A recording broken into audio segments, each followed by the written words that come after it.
In 1975, the 15 member states of the Economic Community of West African States, ECOWAS, made regional integration their primary objective.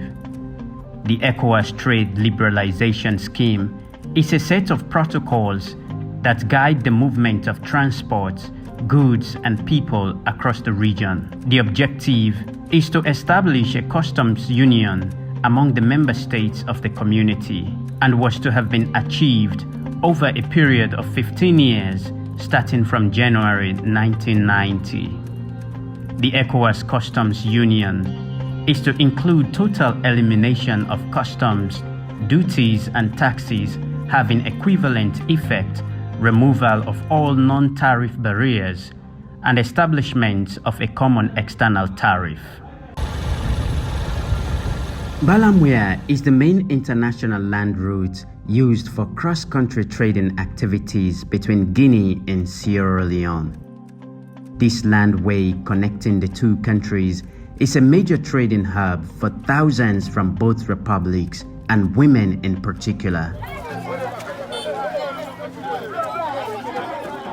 Some business people are concerned about the huge travel expenditure, as all the checking points on the road on both sides collect money, preventing them from making much profits nowadays. Then they ask you for money. Because right now, that is checkpoint. 20,000 now, they pay 5,000. Now 20,000 if you don't pay, they embarrass you. You can have this other custom from Orion. Then back now 10,000 you pay this. They will not be paying nothing because it's the that checkpoint money for you don't know the pay, no easy for the money what they spend around you say you can have custom no easy. Even though in the last 3 years, Sierra Leone has gained international recognition for the efforts made in reducing corruption under the current anti-graft body, but it seems like bribery is still thriving on the Gbalamuya Pamlap multinational trade road. First of all, once you come out the goods, take the Conakry for you. Beaucoup problem, the checkpoint, money, na the Guinean ciphers. Say they reach, you will find out, say, if you trade again for cancel one bag, your bus, 250,000. Huh? The 50,000, you don't come up first by expenditure. Then transportation, therefore, can come back by the 200,000. So you will find out, say, what is the cancel for? You can sell for nothing. Then at time as you don't can price drop. At time if you can't meet price drop, you're going to make some small thing.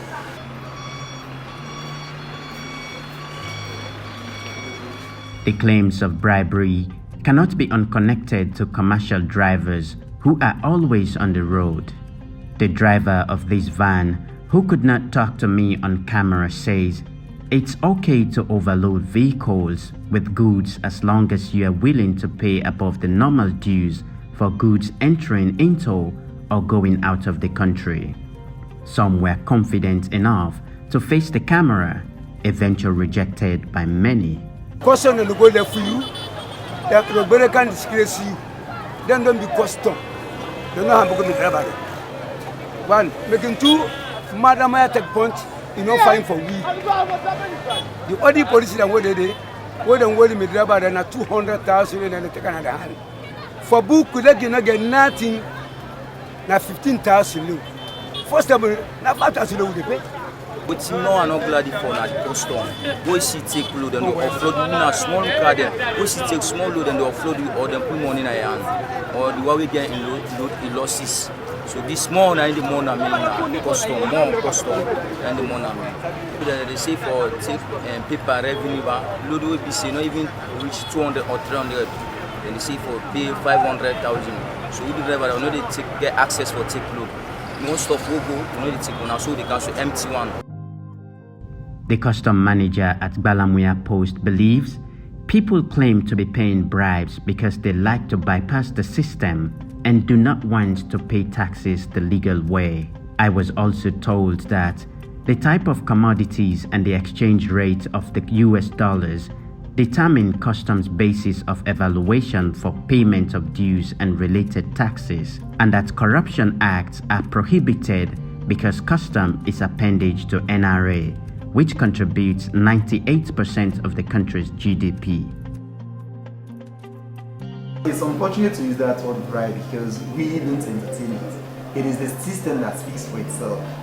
And here we have several agencies that operate within customs. You may think, because we have other agencies that collect money, they are private businesses, but they are being commissioned by governments to assist us in certain operations. For example, in aid in our valuation process, we have the ITS, and it's a service that they provide for you. You ought to pay them. You pay for that. It's not for customs. For also, like I told you initially, for the agents also, imagine if I am providing my service for you as an agent. Do you expect me to just provide those services free? I have my computers, I have to service them, I'm doing fail, I have to solve. It's based on my transaction. So when you come for my service, I ask you for money, you must pay for my service. But for customs, no way. There is no way such is entertained, because at the time you come to customs, you have done all your declarations, you have registered your declarations, you have come to customs. The only thing is who have to vet to ensure that the actual goods that you have declared are the goods that are in the vehicle. The monies that you have, the duties and related taxes that you ought to pay are the taxes that you have paid. When commercial vehicles arrive at custom, they normally get delayed for hours because the clearance procedures on both sides of the neighboring states are very slow.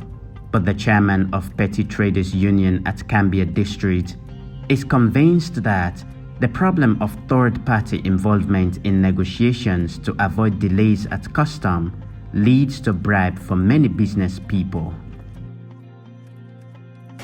Some they go Conakry, they buy markets. They want to come over quick. Yeah. So no matter if that's use radio man, because of for the waste time we can't custom get for Brussels, cancel. And time they use bypassing. Yeah, and I can lead to that bribing. Paying at a checkpoint, they let you get free access to pass. Because if you can't direct to custom, you give them the documentation. When you not checkpoint, you just produce them. They know say you don't, it pass legal, you know to so. But when you say you bypass, you want can't pass, you get for suffer. This is Rokuper Wharf, and the two big wooden boats run between Guinea and Sierra Leone, but they hardly slam here during the day. So it is most times difficult to track unwanted goods like harmful drugs and more entering the country. Custom admitted that smuggling through the unmanned border territories has become one of the major impediments to activities of the trading hub, thereby affecting dues collected by the National Revenue Authority, NRA. Smuggling is the order of the day. We have tried a lot, we really worked very hard, but it's very difficult. If you're in a community that has an age-long history of smuggling, to get them off smuggling is quite a very difficult task, because as I speak to you, we have about 86 crossing points, unmanned crossing points along the Cambia district.